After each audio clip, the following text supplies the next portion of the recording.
Welcome to the Board Game Snobs podcast. Critically harsh reviews with a touch of class.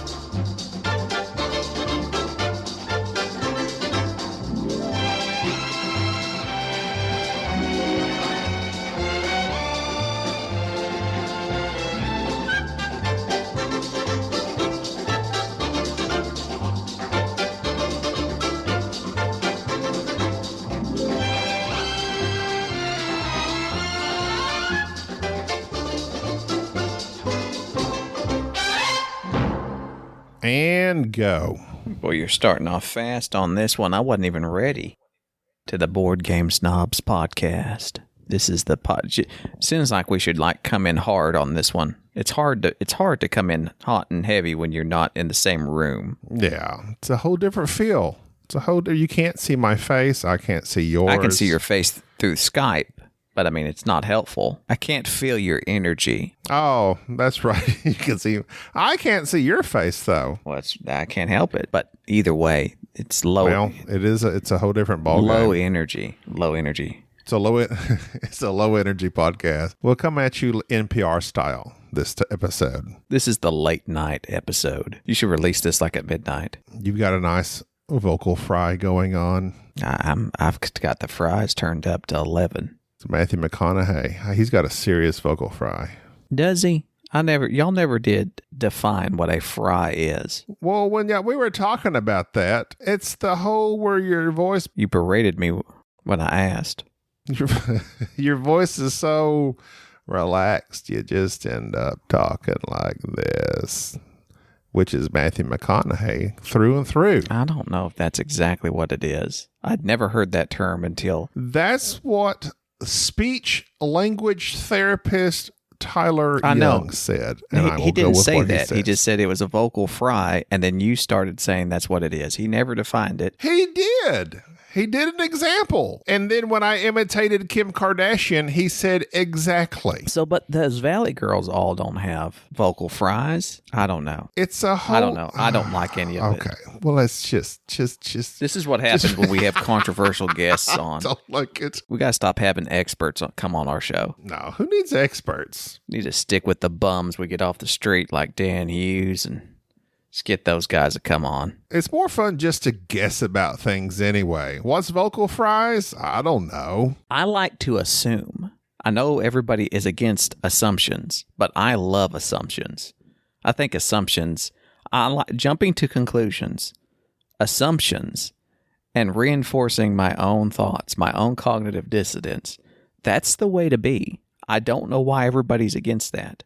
This is my thing. Okay, so there's a difference between assuming and presuming, right? So I often call you presumptuous. Is there such a thing as being assumptuous?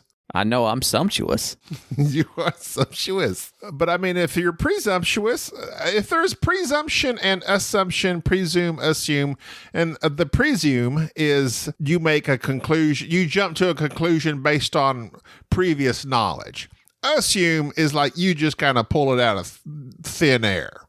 Thus the terminology. Here's the deal. I got stuff spread across my desk, so I'm literally holding the mic with my left hand, and I got a gin and tonic in my right hand. So I can't reach the keyboard to Google the definitions of anything. So I am going to be assuming this entire podcast. So I'm going to say that... Why are you holding the microphone? Didn't I give you a stand? Yeah, I'm holding the stand that's holding the mic. What? Okay. I have nowhere to put it down. I have nowhere to place the stand for it to rest because you need to get your life together, Jerry. I'm moving. All right. So I've got things happening. So I'm busy. Assume versus presume. Although presume and assume both mean to take something as true, presume implies more confidence or evidence-backed reasoning, and assumption suggests there is little evidence supporting your guess. So a presumption is better than an assumption. Thus the old joke about assume. Which I assume all the time. I don't think that saying holds up, in my opinion. It does. Well, that's your assumption. When you jump to conclusions, that's what happens. I don't jump to conclusions. I think about things, and then I come to a conclusion. I don't like that you try to make it sound like I just haphazardly come to conclusions. No, I think deeply about things and then I conclude on them. Okay. Well, then you had some email from some listener calling me out saying that I never say something about me never. Speaking of which, me never being wrong. Speaking of which, Daniel Holding. Well, let me tell you something. Read the email, and I will. And I'm going. Okay. First, I shall read the email. What's the thing at the top in big bold letters? The content of the email. The subject. What is that called? Subject. The subject of the email is sigh. I love the show. I love both of you guys as host / co-star. Notice he put me first. I love the content. However, it is genuinely mentally exhausting to have Jerry never admit he's wrong or that his thoughts are subjective and not objective as he always portrays it. And when he makes a statement and is proven wrong later, for instance, Western Legends, he will state that he didn't make that statement or that it's your fault for not understanding it. He proceeds to say, so as to lighten the load of his words.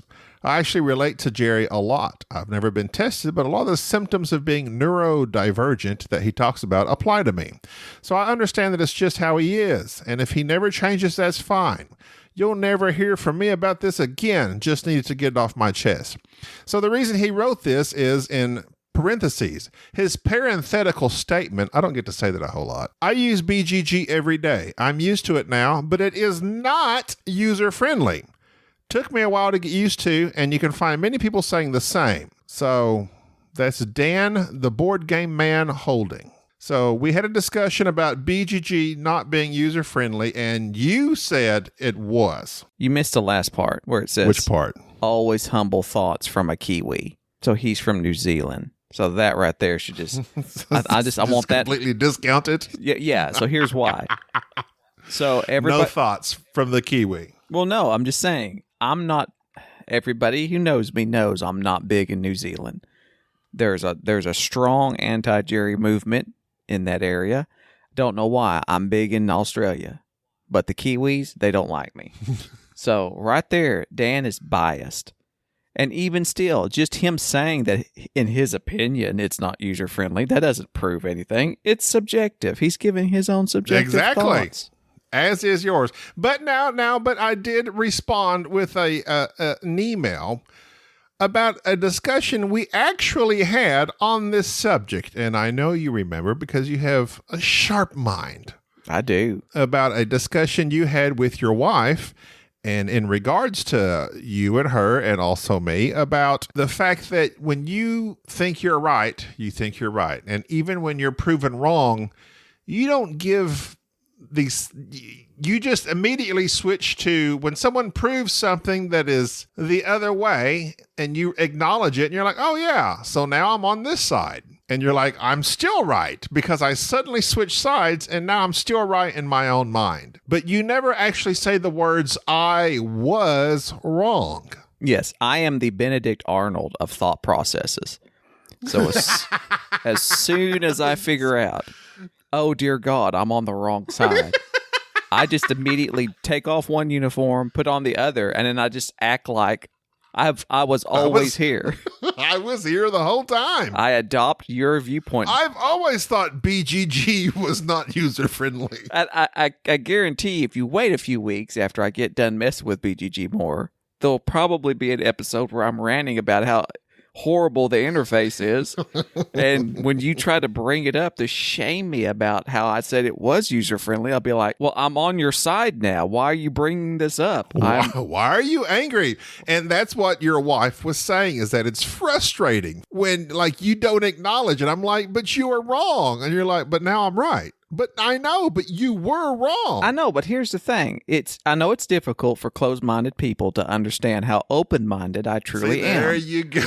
And so when I'm able to comprehend people's arguments and consider them, I switch my viewpoint because I am that type of person. I am open to discussion and to debate. And of course, there are times where I have obtained erroneous information and my viewpoints change, and thus I'm thought fluid. I change with them. My standpoints are very strong. But still, the words, I was wrong. Have you ever uttered those words in your life? Yes, all the time. All the time. Not to me. I do too, all the time. You know that for a fact. False. Yes, you just don't. The thing is, though, is the perception of it. People have a very poor perception of how I am portrayed, just simply because I do switch sides a lot. And because I don't grovel and make some long-winded statements and apologies about statements I made previously, it should be. That's called It's called humility. No. Okay, riddle me this.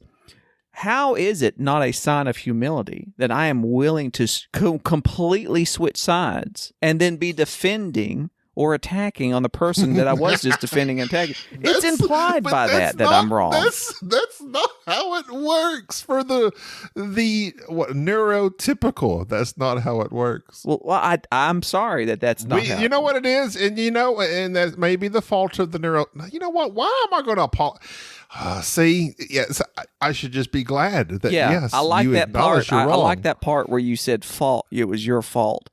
That stood out to me. I bet you did. I don't know what was your fault, but I'm sure it was. You don't even understand that terminology. Dan Holding. I just don't even know what to say. First off, I have admitted when I'm wrong. I'm pretty sure somewhere. I can't go back through our huge catalog, but I'm sure there's something that I've admitted. Maybe Brandon has logged it somewhere. I bet he has. And also, let me see here. Like especially with the whole Western Legends things. Okay, Never. I will die on that hill until somebody comes along. Exactly. You die on all the hills. Your body is strewn across all the hills that you've died on. But the fact is that the actual, and I don't want to relitigate this, but the statements that I made were true and were not at the same time definitive. If that makes any sense. I've been watching a lot of a lot of court cases here lately, and I have to admit to something. Of course, right now the world is gripped by the Amber Heard Johnny Depp trial. I've been watching way too much of it, and of course, I've watched zero of it and do not care. Well, there's clips of it online that you can watch on YouTube, and it's very fascinating because not only is their relationship, which is awful, to be put on display for the world, which I just find just horrendous, but yet I can't turn away from this car wreck. The entirety of the world has now turned and has now joined Johnny Depp's side, where previously I hear they were all pro Amber Heard. I still hear two sides. I hear that he is such an abuser that this is part of his abuse is rubbing her face in it. No, I don't know. I don't know where you're hearing that. Twitter. No. Where else? Oh, Twitter. Where else? Oh, please. Oh, first off, thanks Elon for letting me back on. That's the thing is, yeah, you got one side that is saying that, and then the other side, of course, Johnny's been right the whole time. Hashtag Johnny vindicated or whatever. I don't care. Well, here's the thing. The world does care. Everybody else does care. And everybody else is pro Johnny Depp. So because of this, knowing this, I like to be devil's advocate. So I've been going into work and been bringing up the court case, which is being watched by everybody at the office, and they're all pro Johnny Depp. Everybody all of a sudden has watched Pirates of the Caribbean and Edward Scissorhands 8 times. So I just come in, start talking about the case, and then I just act like everybody should just understand that Amber Heard is in the right. And so I'm always spouting off my pro Amber Heard propaganda and making everybody mad. And so I am trolling everybody and will troll everybody up until the court case is finally settled, and then at the very last, without notice, rapidly join the Johnny Depp side and pretend as if I've always been on his side. You're going to be, until then, you're going to be hashtag Amber will be heard. Exactly. Like pretty much, I'm pretty sure. Like those feces in the bed. How do we know those weren't the Chihuahuas? Like, they should call Eric and have Eric Gonzalez be on the stand, and he could testify if those Chihuahuas were possible of defecating to that amount. They may be. I have seen many a Chihuahua defecation. No breathing. You never know. So that's an integral part of the court case, is Johnny Depp describing this event where he was sent a photograph of some sort of excrement on his side of the bed, which is an interesting thing as well, that married couples have a side of the bed. I have the side of the bed. What side of the bed is you, Gabi? What side do you sleep on? It flip-flops according to the positioning of the bed when Gina rearranges the room. Generally, I'm on the, how would you say it? If Gina's asleep facing the ceiling... What does she, wait a minute. What? I'm to the left. Okay, so like the bed. Well, it's kind of hard to say the left side of the bed, because which side's the left? If I'm looking at the bed, if I'm laying in the bed? Yeah. If you're standing at the foot of the bed, looking at the head of the bed, are you on the left side or the right side? If I'm standing at the foot, looking at the head, I sleep on the right hand side. So if Gina is sleeping like a corpse facing the ceiling, I'm on her left hand side. Sleeping like a corpse. But previously, and she does sleep like a corpse, she literally lays her hands across her chest and does not move all night long. It's super weird. Meanwhile, I'm over there rotating in the sheets, wrapping myself up like a mummy, because I flip-flop tremendously throughout the night, because one side, the side of me that's on the mattress the longest, heats up at insane speeds. Like, I'm just constantly hot. They need to make a mattress that is like a cooling, like it has cold water flowing through it or something. I'm sure it's out there. They call that a water bed. Yeah, but they don't really make those anymore. Yeah, they do. Surely they do. I don't look forward to BGG. Are water beds still a thing? Yeah. I thought that was like an 80s and 70s thing. Mom and Dad used to have one, and I used to love it, except for the fact that if you have a larger person on one side, you will fall against the wall on the other side and just be crammed against the mattress I'll tell of the you wall. what, yes, if you are under 200 and your significant, you're going to be downhill. Yes, and your significant other is above 250, and that person likes to thrash about quite frequently, that's basically the perfect storm. That's what that show was based on. Yeah, waterbeds were, I mean, you think they're soft and comfortable, but I mean, they present lots of issues. Although then they introduced baffled waterbedding. You remember that? Yes, and that baffled me. They are almost professional level comedians. And it supposedly fixed the problem, but it did not. It doesn't. Now everything's Tempur-Pedic or whatever, that memory foam. Ugh. Which memory foam don't work either, because there's one side of my mattress that is much more indented than the other side of my mattress. And again, that may be a weight issue. Pepperidge Farm remembers. That's why, because you have caused so much trauma to your mattress that it has PTSD. Can't get over it. It's the mattress that knew too much. You need to forget. Oh, I'm not looking forward to BGG being in the hotel room, because every time, I mean, like, it is true. You sleep as close as you can to the air conditioner, and you thrash about to such a degree and make so much noise, and you have to have your ASMR stuff on and your fan and your white noise. I really worry about you. Very high maintenance when it comes to my sleep. I take a trazodone, I drink me a scotch, and I'm good. That's it. I fall asleep. Then you won't hear my snoring. I know. Although Gina says I tend to snore worse when I've been drinking whiskey. So if I can stop drinking whiskey a good many hours before we go to bed at BGG, then I shouldn't snore as bad. You're clean and sober now for like 3 weeks, haven't you? Because of your weight loss initiative. Please don't make it sound like I do indeed have a problem. Yeah, I was trying not to drink just for the weight loss purposes. But yeah, I made it like 2.5 weeks. And then we had a gathering, and then I got on the scale after the gathering, got depressed, blah, blah, blah. You can hear about that on Well-Rounded Gamers.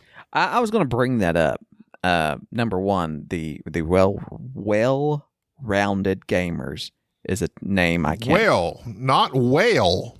Well-rounded gamers. Well-rounded gamers. I'm big as a whale, but it's whale as in whale. Is a great podcast simply because it's three overweight middle-aged men talking about their weight loss journey. That Luke Pryor, he keeps posting on the Facebook group his workouts. And I have no reason to be watching those, but I'm watching those, and they're mesmerizing. You're riveted. I am riveted. Mesmerizing. I don't know why I find them fascinating. I think it's because I feel like it's one of those things is like from a year from now, he's going to like post some before and after picture. Like that's the thing is that when you see somebody every day, you don't really notice the changes. But then, you know, you have these pictures where someone's like, oh, a year later, 6 months later, they look completely different. That always shocks me. And I think that having some accountability and some people to actually motivate you and keep track, this Facebook group and the podcast, y'all are only doing it every 2 weeks, aren't you? Yeah, well, and that was the thing. Like today, Dan did not want to do it. And I said, I don't care because I've been sucking. What was funny was like the last podcast we did, I was super motivated. And that was right before I came to a crashing... I came crashing down. So I was like, I mean, I've been sucking. I'm back at square one. But we started the podcast to not inspire. That's kind of a bold term. I guess to kind of keep you going, keep you on your toes, talk about our feelings about being large, fat men. So, and I did enjoy it. And I tried to look up like psychology things about how to make yourself do stuff and do things that you don't want to do, like go for a walk even when you're not motivated, and blah, blah, blah. So that's the podcast. Well, I'm glad that y'all are doing it because like I said, having that accountability, motivating you, and it's also helpful to others who are trying to lose weight or even start some other useful habits. And I think that's important. And I think I'm glad that y'all are consistently having the podcast because even though I know y'all are going to backslide and have issues, it's probably not Luke. He seems like he's locked in. No, he's locked in. He's lifting weights and getting stronger every day. And Dan's been doing good too. I'm the only one that's backslid so far. Yeah. Well I'm the failure of the group. Well, Dan has a medal from like they gave him a medal for being a nurse. And I think that kind of, he's a hero. He's a hero. And as a hero myself, it's very easy to get complacent and to rely on your own, your own accomplishments and just from one hero to the other. Right. And so I look for Dan to really turn the corner and to get back on track. Luke Pryor is going to be, he's going to be buff. He's going to do. I've recently been watching Parks and Recreation from season 1, and the whole Chris, what's his name? Pratt. Chris Pratt. Luke Pryor is Andy Dwyer. Luke Pryor is the Chris Pratt of board gaming. Give him a few more years, he's going to be so buff and have abs, and he's going to be on the Jurassic World's already ending. If they were going to remake the remake of Jurassic Park, there you go. There's your lead, Luke Pryor. Real quick, another email. We had several emails that you asked for, and then we never get around to reading them. Well, read them. But this is Rolf Hackler, R-O-L-F, Rolf. I can't roll my R's. I was going to ask Tyler, why can't I roll my R's? I don't know. You gotta limber up your tongue. I've tried. Tongue gymnastics. That's what you need to go. The tongue, the teeth, the lips. The tongue, the teeth, the lips. The tongue, the teeth, the tip of the something. Rolf Hackler, his top 10 games. Number 10, Dinosaur Island. Okay. Number 9, Viticulture. That's okay too. Number 8, Zulkin. I have respect for that. Zulkin is tough. Zulkin is tough. It hurts my brain. I don't like how it's spelled with a T. It's misleading. It's silent. Zulkin. You would think there's no T. It's a low T. Silent T. That's the T guys that make that. Same as Teotihuacan and all that stuff, right? Correct.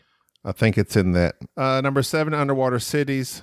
Number good. 6, Arnak. So here's the thing. He has number 6, Arnak. Number 5, Clank Legacy. I don't care about those games, but lots of people love them. Number 4, Res Arcana. I've never played it. Hear it's good. But then he has number 3, Dune Imperium, which is the proper placement of it's much better than Arnak. And I don't get Arnak. You're saying why would he have both on the list? One would kill the other. That's what, in my opinion, yes. Like I have played both. I would have Dune all day. I don't need Arnak.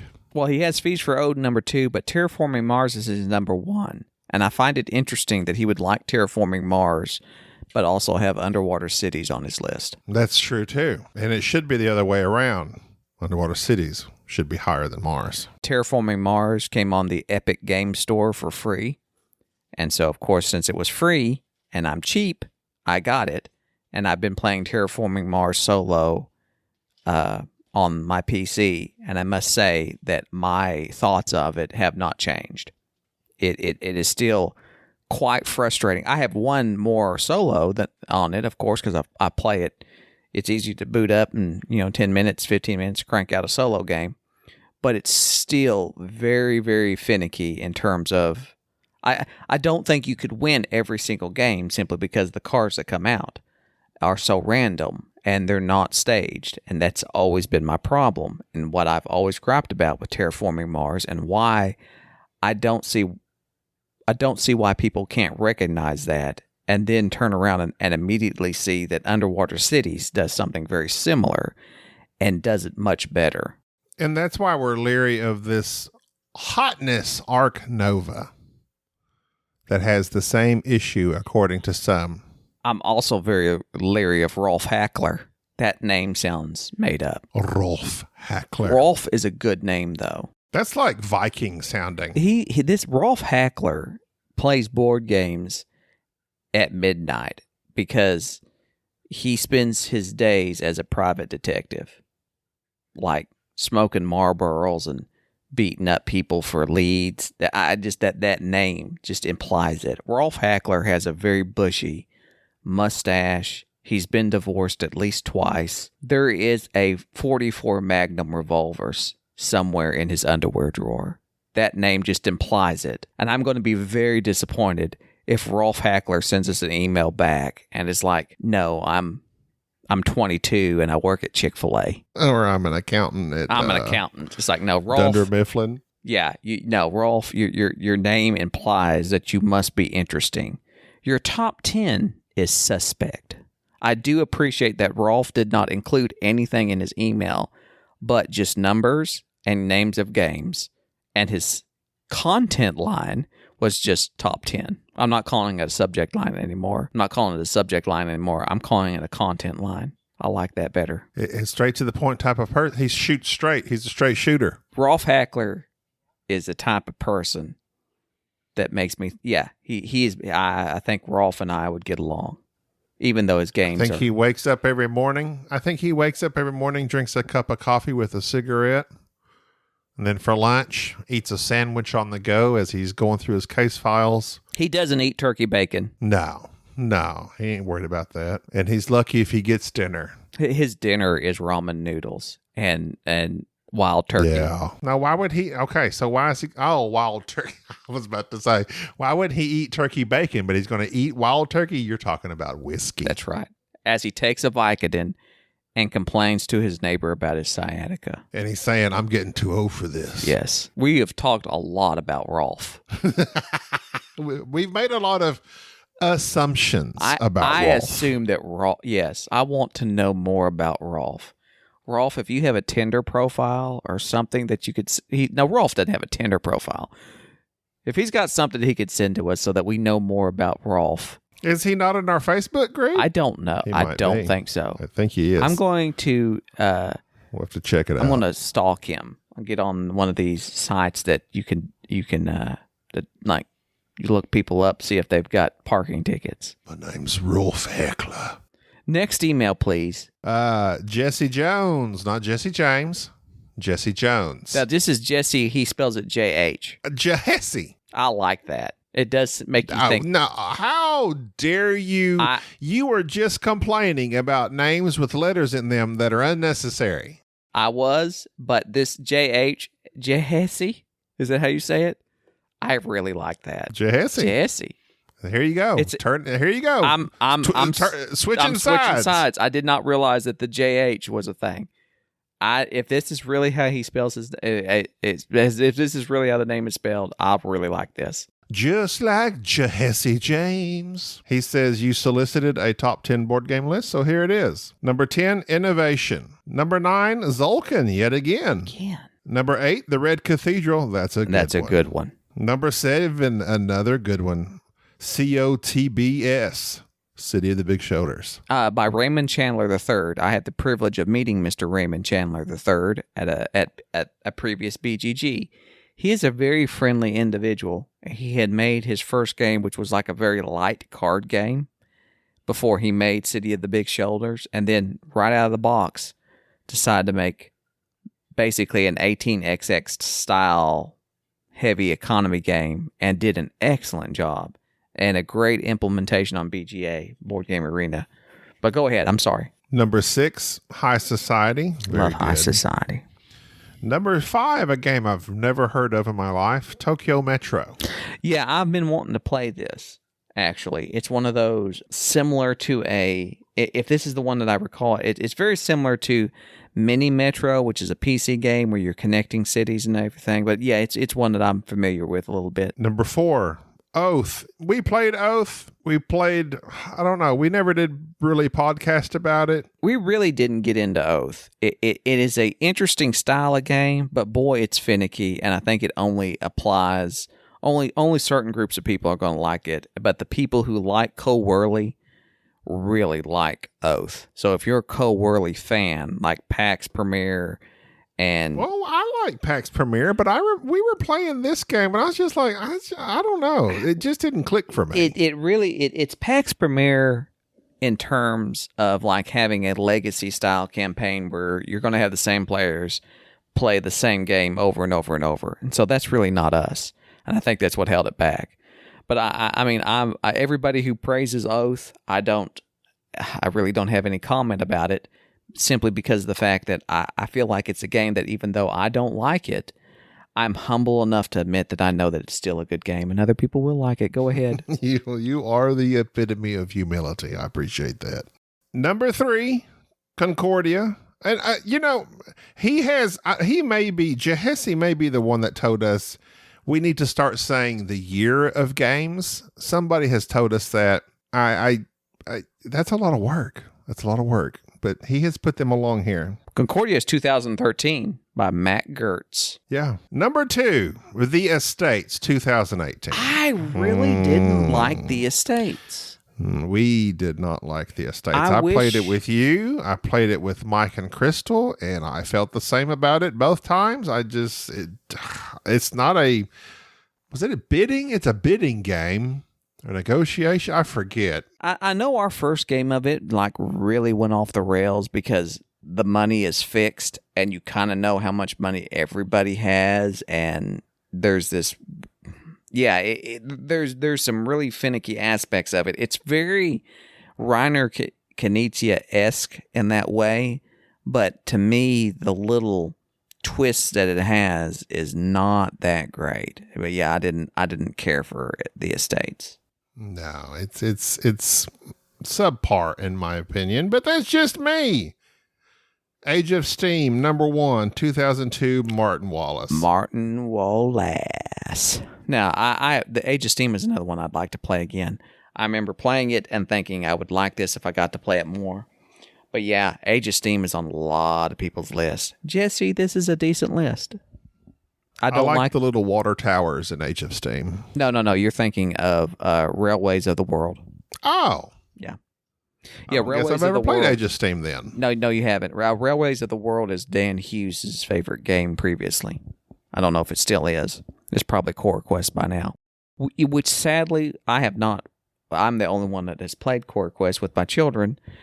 Everybody knows Dan Hughes. Everybody knows that Dan Hughes made a game because he won't shut up about it. But I would like to at least say that despite being someone who inspired him to make that game, my name is nowhere on the box or anywhere, even in tribute. But either way, it is an excellent family game. Could have been in the back of the pamphlet, like, a thanks to. Yeah, thanks, Jerry Baker, for inspiring me. But that's okay. We've never had a chance to do a review on it, but I'll just come out and say it is a wonderful game. It is simple and that's right. Yeah. I really kids. You have played it with your children, and they have thoroughly enjoyed it. There's the aspect of the game that you told me that you thought was very clever. Was the thing about where, like, so that the kids don't get too disappointed when they basically like fail. Yes, they fail out. So the game is so simple when you're just dungeon crawling, moving around, and the enemies are attacking you, and they just come towards the closest player and roll dice. And so when you're playing any game with kids, when they're rolling dice, obviously they're going to miss. And so there's this nice little mechanic that he has where when you roll the dice and the kids miss, they don't do any damage. Now the character becomes determined. So they flip their character card over, and now next time they attack, they roll an extra dice, which pretty much guarantees that they are going to do something the next time. And instantly, when I heard him describe this mechanism, I thought, that sounds kind of cheesy. Like, I don't know. Well, how's that work? First time we played the game, my son Jack, who gets very frustrated at board games or anytime he loses or anytime he doesn't feel like he's doing well, rolls the dice, completely misses, and then I'm like, oh, don't feel discouraged. Like, now next time your guy is determined. And then the very next turn, he rolls the dice and kills somebody, some little goblin or whatever it was that was attacking us off. And I'm like, this is genius. Like, this is a game that was obviously designed by a parent who has played plenty of games with their kids and knew this is something that frustrates kids. What can I do? Plus the ability to make your own characters online, the little stories that you can download from the app and have Dan Hughes actually reading the little preamble before each game. It's all it's well done. We need to ask Dan, because they played tested, got notes. Was that his idea for that little mechanism, or did someone tell him? That was his idea, I believe. I heard it on a podcast where he was talking about it, and I was that's where I first, because when he was talking about Cora Quest, it's a dungeon crawler for basically families, and he was just talking about trying to make it accessible enough that even little kids can play it, but yet still a game. And I think he did. I think he really he knocked it out of the park.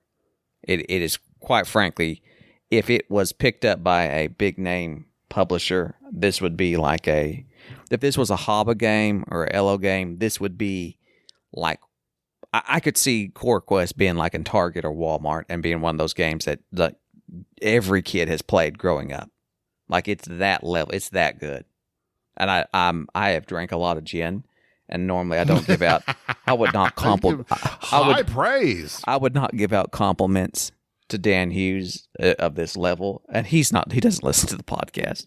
So if he knows we're talking about him, he'll listen. Well, don't nobody tell him, because I don't want to ever have to hear it from him where I've said anything nice about something that he's ever done. He's got a medal for being a nurse.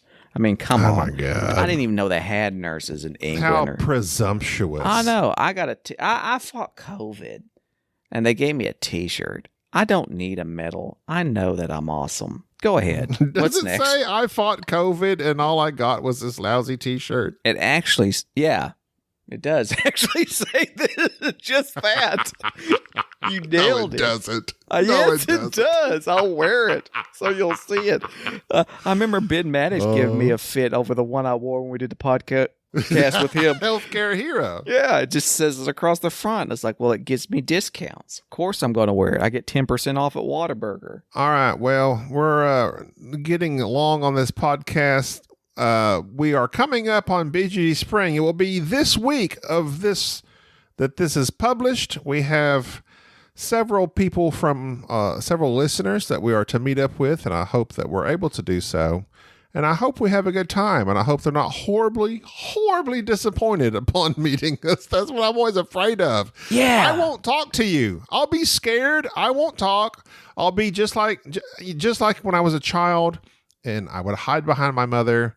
You'll see me lurking behind Jerry, peeking over his shoulder. Jerry, you're gonna have to pull my weight on that one. It's gonna be hard because I'm 5'9" and like 160 pounds. Gobby's 6'2", and God knows what his weight is now, so he can't really hide behind me. But a warning to all whom we may meet, because this episode will come out right before BGG. I have not had a vacation in a very long time. It has been a very stressful time in my life the past several years, I guess.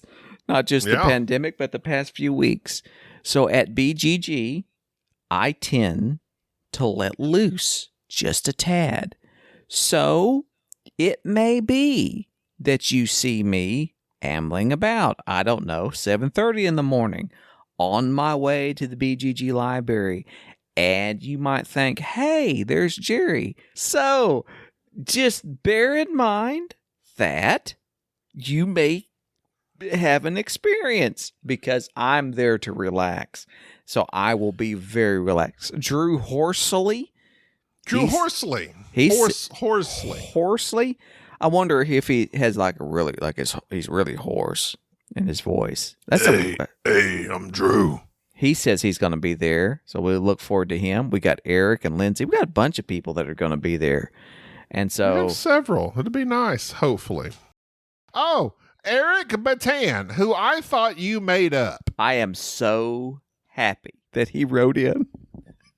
I said his name. I really thought you made him up. I said his name so many times. It's like I summoned him. Or it may be Eric Betten. I don't know. I figured I would write. I need emphasis markings on these names. He just wrote in to let y'all know that I was right. Just FYI. I figured I would write in to let Gobby know that listeners do love shout-outs, or at least this listener does. Yeah. The 6 people that heard their names were very excited. They were. No one. You know what was interesting is no one wrote in to say, I sure was glad to hear a random person's name. No, but there were people that were sad that their name wasn't heard, and so thus next year they'll do better. I'm being hypocritical. You I are used to being listen to this. I used to. When I say I'm being it, you don't need to then reinforce it and say you are. Well, I'm just making sure you know. It. Oh, okay. I just admitted it. I know. I'm being hypocritical. There was a delay. Into podcast Skype in between Skype. There was a delay. Stern Skype delays ruining everything. And I used to write into a podcast I listened to all the time. It was a nerd show. And every time they read my name, I was giddy. I'd be giddy with excitement. What did you write in about? I mean, it was a nerd show. Movies I loved. My strong thoughts and opinions about Star Trek. Strange New Worlds, by the way, excellent show. Look, we really have to wrap this up because it's 50 minutes. And because the way we're recording, it's going to be hellacious to edit. You don't have to edit any of this. This is the pre-BGG episode. I do have to edit. Just put it out there. Let the fans know. You say that's a guy that never has to edit saying that. Just put it out there. Just put it out there. Put it out there. You can never do that. Well, that'll do it for us. I'll try this off for once because I'm really, I could keep going. I'm on a roll, to be honest. I know, but I'm ready to end the show. I need to watch Star Trek Strange New Worlds Episode 3, by the way. All right, that's going to do it. I'm Gobby. This is a really good episode. This was way better than what I thought it would be. Thank you for listening to the Board Game Snobs. Stay classy. We will be at BGG. If you're there and I see you, I will acknowledge you. Run away. And I will talk to you. And you will like me. You won't have a choice. Especially if Rolf Hackler is there. My name's Rolf. If Rolf is there, Hackler. I'm probably going to pay whatever it is that's his retainer and assign him a case and have him solve some sort of mystery for me. The case of which country is Enrique in? Brazil or Belize? Yes, we need like to know. Enrique is probably kidnapped by now by sicarios because he's down in Belize. So he's probably being held in some sort of compound. So I'm going to meet with Mr. Rolf Hackler, who I will assume that I will recognize by his very subtle paisley tie, his corduroy dinner jacket, He smells of leather and cigarettes. and disdain for human life. Like he doesn't care. And his penny loafers don't have pennies in them. I'll pay his retainer. He'll fly down to Colombia or wherever they're holding Enrique and do what is necessary to bring him home. Hashtag free Enrique. I don't He has know. a particular set of skills. I don't know if Enrique's being held hostage. I would just assume because I don't think he is. I think he's just seeing family. We're It's going to quite have- an innocent vacation, actually. Well, let's just assume that he is being held hostage, and if he is, Presume. presume. Well, no, Knowing Enrique, we know Enrique. So the presumption is he could be taken hostage. So if you join our Patreon, which Bubba hasn't activated yet, Oh but my if you God, do, please stop. Please, Bubba will never activate that. the second tier is that we give 50% into a slush fund to pay for the ransom to get Enrique back. See, but you've got that mistaken because Enrique fired that up, and it's a 7-Eleven slushy fund for his strawberry slushies that he loves oh so much. So I have requested proof of life, not the Russell Crowe 2002 movie. I think it's 2002. But proof of that's a long life is time when they ago. send you something from Not his the best. captured person to He needs to indicate be holding a newspaper. right. So it's like I'll like talk to the kidnappers and say, so like how long are the sleeves that he's wearing? They'll be like, he's not wearing any sleeves, and that's how I'll know that they're he holding passed the him. first test.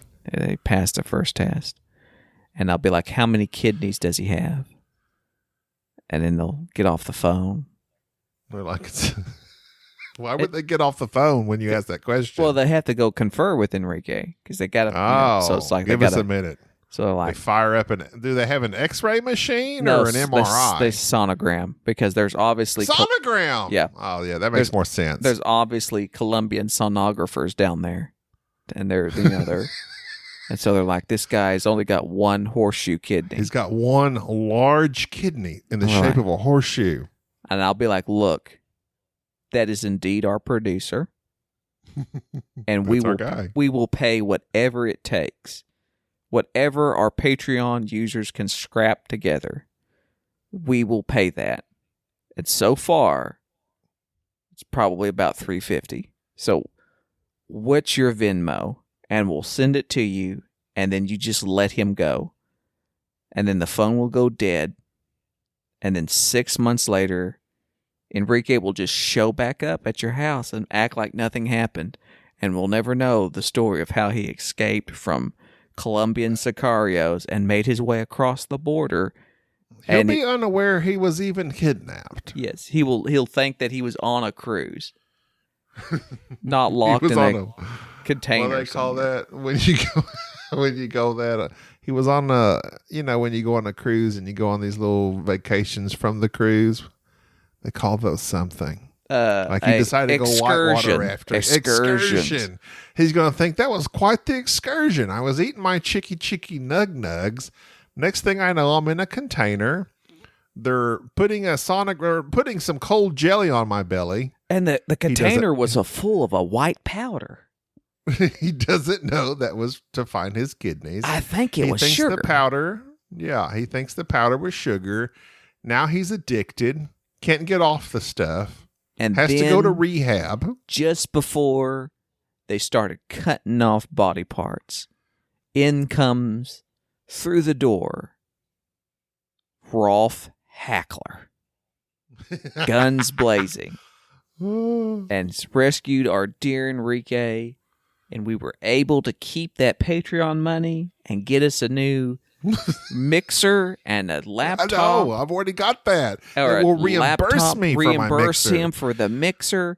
And we do need a new laptop. And we were able to continue this podcast mainly because we were, and probably the GoFundMe that I started and didn't tell you about, we could take that money and use that to help me buy something, because that's probably what I would do. I think I would do that. I would be on the news where it's like, Oklahoma man who made a fundraiser to help retrieve on my his... end. I hope it's better internet, because you've been cutting out tremendously, but thankfully you're recording on your end and the audience will never know except for me saying this right now. Why do you have to be so meta? Why don't you talk about that? Your meta is awful. You are the metaverse. Don't tell me you are I'm the metaverse. Awful. You are the metaverse. I am the metaverse. People are just going to all right, look, we were supposed to have you. ended this 15 minutes ago. Well, it's because Let's Rolf stop. Hackler. Thank Rolf Hackler. Rolf, the name's Rolf Hackler.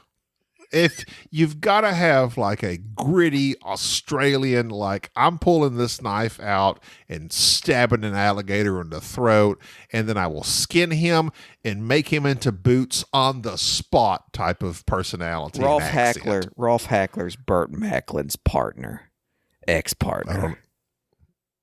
Remember Burt Macklin. He was the Andy Dwyer off Parks and Recs. He was the FBI guy. Okay. Wow, you really are deep into Parks and Rec. I am deep into Parks and Rec right now. All right. Well, you keep sipping on your gin while I close the show.